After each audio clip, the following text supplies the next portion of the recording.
Have you ever felt unnerved by a simple curb or staircase, finding yourself stumbling on steps that once seemed effortless? Perhaps, like many of my patients, each stride has become more laborious. Stairs take longer, and you pause before rising from your favorite armchair. Somewhere in the back of your mind is a persistent anxiety. What if one day you can no longer walk independently? The reality is that sarcopenia, the progressive loss of skeletal muscle mass and strength, is nearly universal with age, especially beyond 70.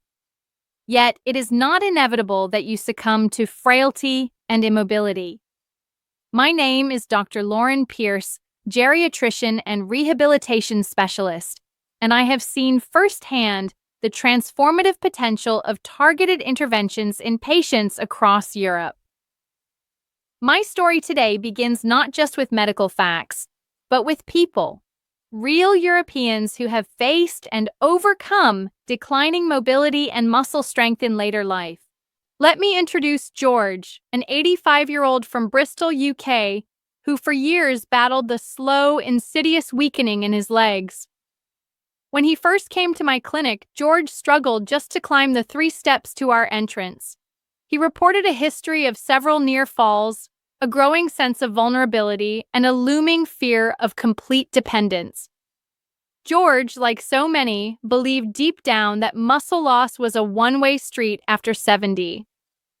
But George's story does not end with resignation. Guided by contemporary research in preventative geriatrics, we mapped out a multifaceted strategy to restore strength and stability. We started with thorough functional assessments, gait speed, chair rise test, grip strength, and muscle ultrasound, to objectively measure his baseline deficits. George, like most European elders, had never received such a comprehensive evaluation. Once we identified his weakest muscle groups, the quadriceps and gluteal muscles, we established an individualized resistance training protocol. Our medical team incorporated progressive overload with elastic resistance bands, isometric contractions, and weight-bearing exercise tailored within George's capacity and comorbidities. Weekly, George performed chair squats under supervision, his feet shoulder-width apart, torso upright, lowering himself slowly and rising powerfully, ensuring knees did not track past toes, and hip alignment was monitored to avoid compensation and overuse syndromes. For patients unable to do traditional squats, we substitute with medical sit-to-stand drills, 30-second repeated transfers as standardized in the European Working Group on Sarcopenia in Older People (EWGSOP) protocols. We combined these with targeted heel raise exercises, activating the gastrocnemius and soleus, key for both orthostatic circulation and propelling the gait cycle. Each repetition was performed with deliberate tempo, ensuring full contraction and proprioceptive awareness. But muscle training alone is not enough. Research demonstrates that combining exercise with medical nutrition therapy yields the most robust outcomes in sarcopenia reversal. Our plan included daily protein supplementation, aiming for at least 1.2–1.5 grams per kilogram body weight, distributed evenly across 3 meals, integrating both high-quality animal, salmon, eggs, dairy, and plant, legumes, soy sources. We monitored George's albumin and prealbumin levels, ensuring anabolic nutritional status.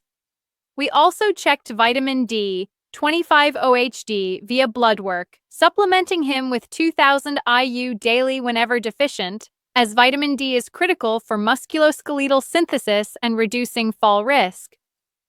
Factoring in George's coexisting osteoarthritis, our rehabilitation team augmented resistance training with aquatic therapy once weekly. Buoyancy-supported exercises in a heated pool to permit safe loading of joints while maximizing muscle recruitment. For balance retraining, we introduced tandem walking, single-leg stands, and perturbation-based stability tasks, improving his vestibular and proprioceptive control. We discussed the importance of aerobic activity, not only for cardiovascular health but to enhance mitochondrial density within skeletal muscle. Brisk walking, monitored with a wearable pedometer, was prescribed, urging George to achieve at least 30 minutes at moderate intensity most days, gradually increasing stride length and cadence under guidance.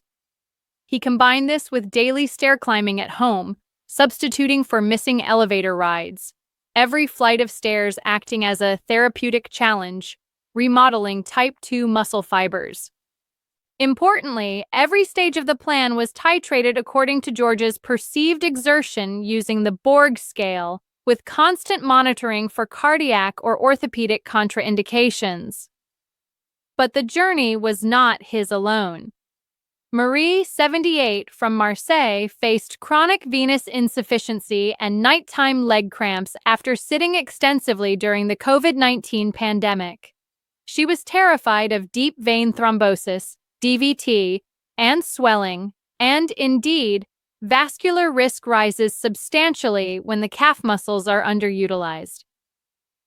For Marie, we prescribed the medical ankle pumping protocol, dynamic dorsiflexion and plantar flexion exercises performed hourly during waking hours, and regular compression walking to facilitate venous return. Her program also prioritized Mediterranean diet principles rich in vitamin K, omega-3 fatty acids, and polyphenols, ingredients for neuromuscular health and enhanced regenerative capacity. But what about those immobilized or chair-bound, like Peter, a 91-year-old former engineer from Hamburg? For Peter, biomarker monitoring was vital. We routinely measured creatinine kinase, inflammatory cytokines, CRP, IL-6, and conducted periodic DXA, dual energy X-ray absorptiometry, scans to quantify muscle mass and fat infiltration.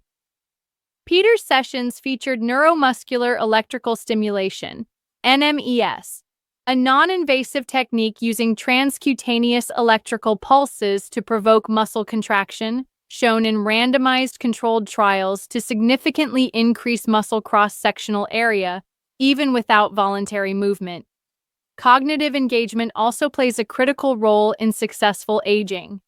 Our interdisciplinary approach integrates physiotherapists, dietitians, occupational therapists, and neuropsychologists, recognizing that executive function and motivation dictate long-term adherence. At each review, we reassessed muscle strength, Medical Research Council scale, balance, Berg balance scale, and functional scores, timed up and go, short physical performance battery. We used video gait analysis and electromyography if needed. Throughout these cases, one truth remains clear.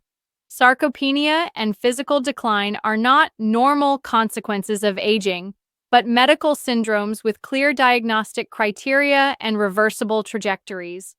Modern geriatrics, rooted in the latest European guidelines, mandates proactive, not reactive, intervention. Beyond movement and nutrition, we also addressed sleep, depression, and social interaction, all confounders of frailty. When Marie participated in a weekly walking club, her adherence to exercise improved, her depressive symptoms abated, and she reduced her medication load. To transform knowledge into action, I teach my patients essential home-based routines. Every morning before breakfast, perform chair squats 10 times. At midday, complete 3 sets of 20 heel raises while supporting yourself near a wall. In the evening, try tandem walks along the hallway, balancing one foot directly in front of the other. For nutrition, at each meal, aim for at least 25 grams of protein, Greek yogurt, grilled fish, or lentil stew. Each week include oily fish, salmon, mackerel, sardines for both protein and vitamin D synthesis. Monitor hydration and avoid excess alcohol, which accelerates muscle wasting. For bone health, supplement calcium in 1200 ml per day and foster sunshine exposure for natural vitamin D. 15 to 20 minutes outdoors daily, if possible. Engage with functional assessment regularly at home. Periodically test yourself.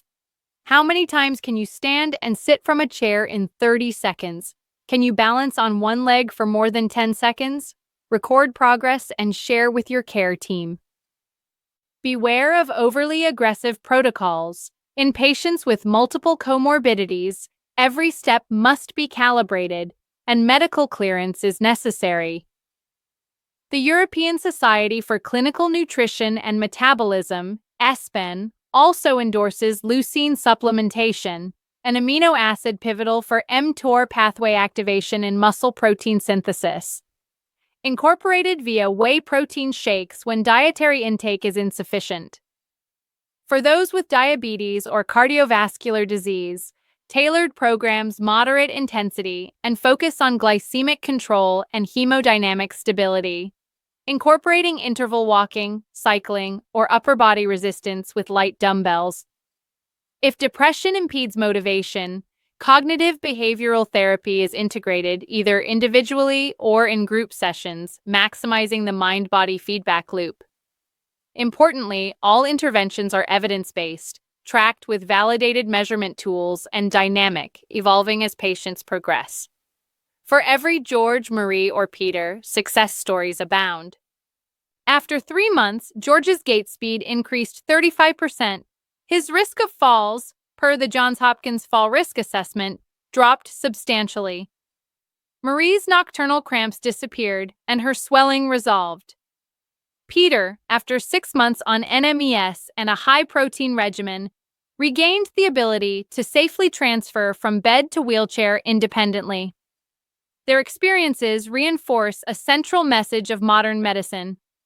No one is ever too old to improve muscle strength and regain independence. Yet all efforts hinge on a singular principle: consistency and persistence. There is no magic bullet, but rather a vision of continuous progressive training, supported by medical science and compassionate care. If you're watching this, begin now. Stand up safely, do 5 chair squats, and tomorrow, try 6. Review your plate. Does every meal include adequate protein? Step outdoors and let the sunlight nourish both your body and mind. Share this video with friends or family. Someone, somewhere, needs to learn that sarcopenia is not fate, but a medical challenge that can be conquered. For more, subscribe for future guidance on active aging, optimal nutrition, and strategies to extend not just lifespan, but health span, so you too, like George and friends, can stride confidently into the years ahead. This is Dr. Lauren Pierce, wishing you strength, stamina, and the courage to reclaim every step at any age.